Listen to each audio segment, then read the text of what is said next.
प्रेमियों, सत्संगियों, माताओं, बहनों, आज का ये दिन हमारे लिए बड़ा भाग का दिन है।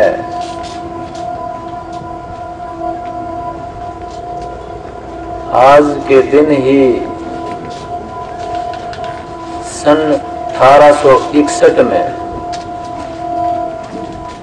आगरा में स्वामी जी महाराज ने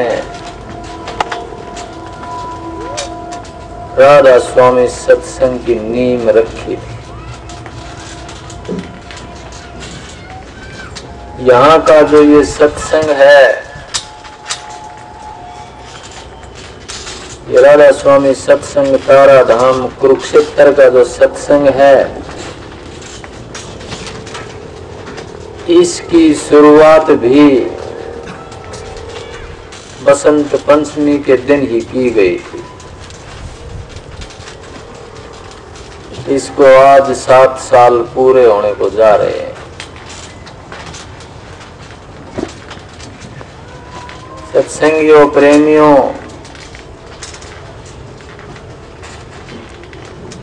स्वामी जी महाराज एक करनी के धनी संत हुए हैं, जो आदि गुरु हुए हैं इस पंथ के।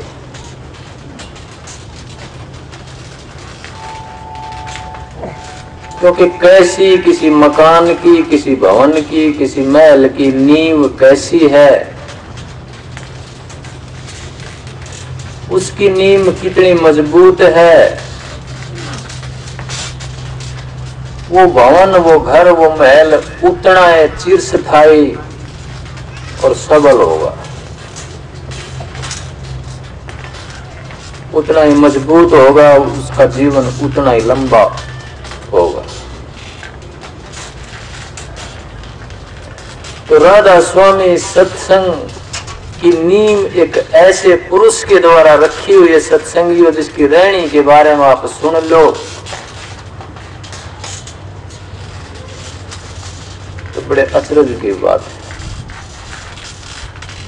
क्योंकि आपने कोई ऐसा धारण काम करना है, आप ऐसा धारण दुनिया में बढ़ना चाहते हैं, सबसे अलग आप निकलना चाहते हैं।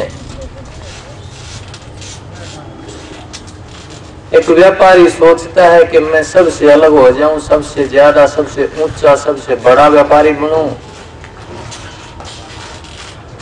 एक ज्ञानी सोचता है कि सबसे ज्यादा ज्ञान मेरे पास इकट्ठा हो। एक राजनीति वाला सोचता है कि मैं तो सबसे बड़ी पदवी या ओहदे पे स्थापित हूं। जो भी जिस काम में लगा हुआ है, किसान सोचता है कि मेरे पास भी पैदावार भरपूर हो, सबसे ज्यादा होगा। अपना काम कौन नहीं बढ़ाना चाहता, और बढ़ाना भी ऐसा चाहता है कि उसके बराबर का कोई हो भी नहीं। सबके अंदर एक इच्छा कूट कूट कर भरी हुई है,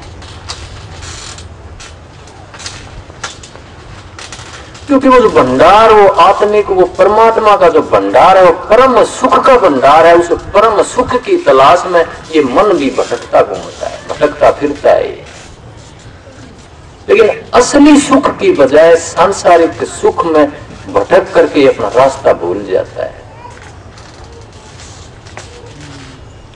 तो हर जीव ये चाहता है कि मैं ओहदा हो तो सबसे बड़ा हो, शरीर की ताकत हो तो सबसे ज्यादा हो, ज्ञानी हो तो सबसे अलग हूं, सर्वसमर्थ हूं। तो वो भी सबसे अलग हो। Everybody wants to become absolute. Everybody wants to go out of the limits of relativism. कि जो दीवारें हमारे चारों तरफ, उसको तोड़ करके आगे जाना चाहता है। यानी कि असीम कोई सीमा ना हो मेरे ज्ञान की, मेरे धन की, मेरे दौलत की, मेरे ओहदे की, मेरी ताकत की।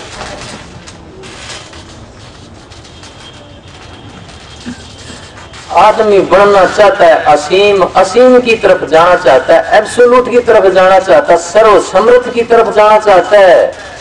और वो सर्व समर्थ, वो एब्सोल्यूट, वो असीम, वो अखंड तो खुदा है, परमात्मा है। इसलिए वो कुदरती एक इच्छा हर जीव के अंदर, हर आत्मा के अंदर कुदरती समाई हुई है।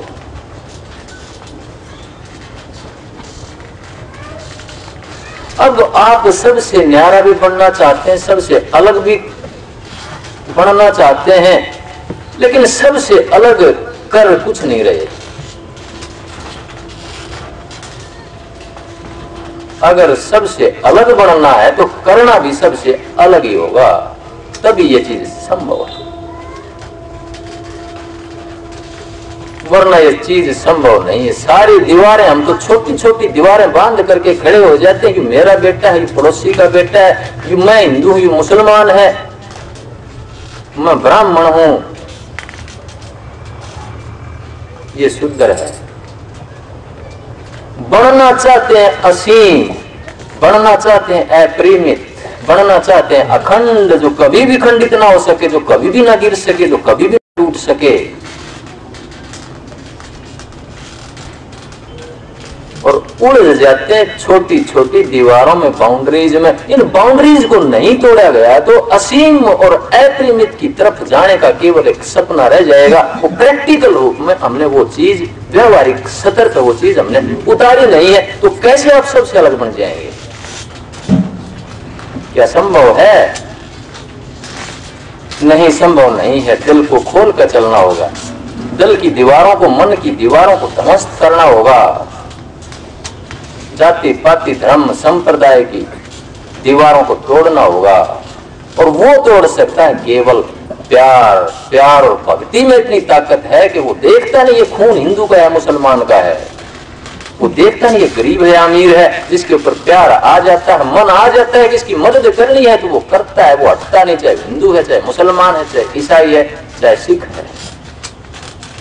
और अगर ऐसी भक्ति, ऐसा प्रेम नहीं है तो कोई दीवार आप लांग नहीं सकते, कोई दीवार या बाउंड्री, कोई लिमिटेशंस आप तोड़ नहीं सकते। तो उस असीम बनने के सपने को छोड़ दीजिए आप। चाहे आप महासम्राट बनना चाहते हैं, चाहे आप महायोगी बनना चाहते हैं, दोनों के लिए कानून, नियम एक ही है।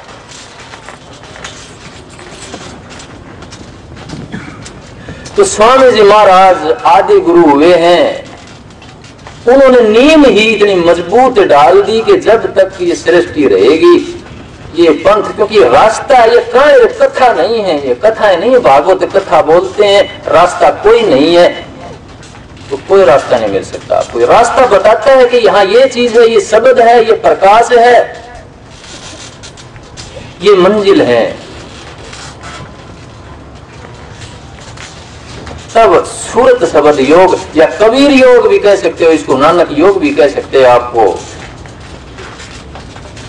या राधा स्वामी योग भी कह सकते हो। तब जाकर के इसमें आप शामिल हो सकते हैं और आत्मा की तरफ आगे बढ़ सकते हैं, क्योंकि बहुत गहराई का ये करने का मार्ग है, नहीं बुद्धि विचार, कथनी छोड़ करनी करो, तब पाओ कुछ सार। ये मेरी बातों का व्यर्था बातें करने का मार्ग नहीं है, ये कोई मत नहीं है, कोई विचार नहीं है, ये तो आत्मा के अंदर जाने का, उस सुसुप्ति की अवस्था में जाने का, जहां से ताजगी लेकर के आते हैं, ये वो मार्ग है। और ये मार्ग आपको बताता है कि यहाँ पर ये मंजिल है, यहाँ पर ये मंजिल है, यहाँ ऐसा प्रकाश है, यहाँ ऐसी आवाज सुनती है, यहाँ घंटा सुनता है, यहाँ बीन बांसुरी सुनती है, यहाँ बीन का लहरा सुनता है, वीणा सुनती है।